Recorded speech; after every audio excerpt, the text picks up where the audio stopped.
coisas que um idiota faria no Minecraft. Pularia de uma altura gigante com o inventário cheio de diamantes que conseguiu.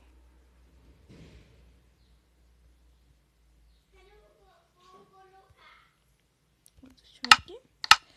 Eu vou pular aqui porque eu sou muito louco e eu não sei que eu não vou morrer. Yeah! Pum. Ah! Meu diamante. Vou conversar com... Nossa, tadinho, Creeper, tadinho, você vai te soltar. Foi. Ah! Não! Vou conversar com a aranha, só por... Luz acesa, tudo fechado, tênis aqui. Ô, aqui. E aí, negão?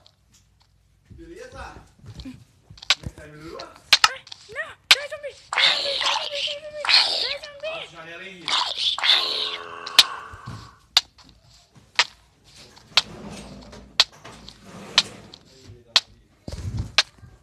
Puta! Ah, que merda!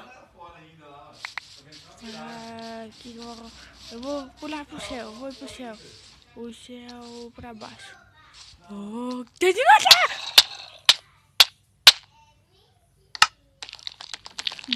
Ah, me desce, meu Deus. Vou quebrar aquela árvore.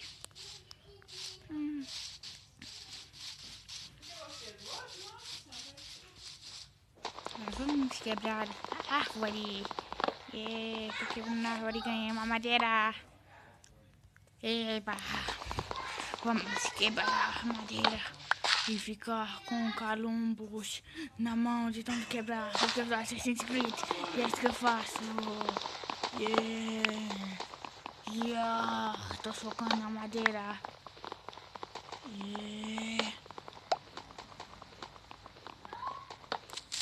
Peraí, que é isso?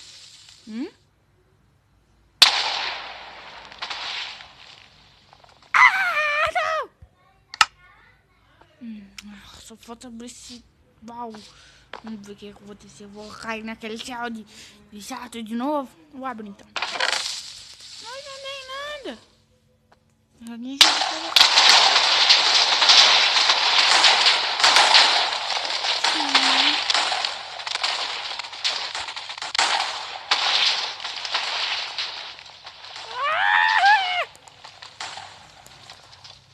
Esses foram os jeitos de morrer no Minecraft.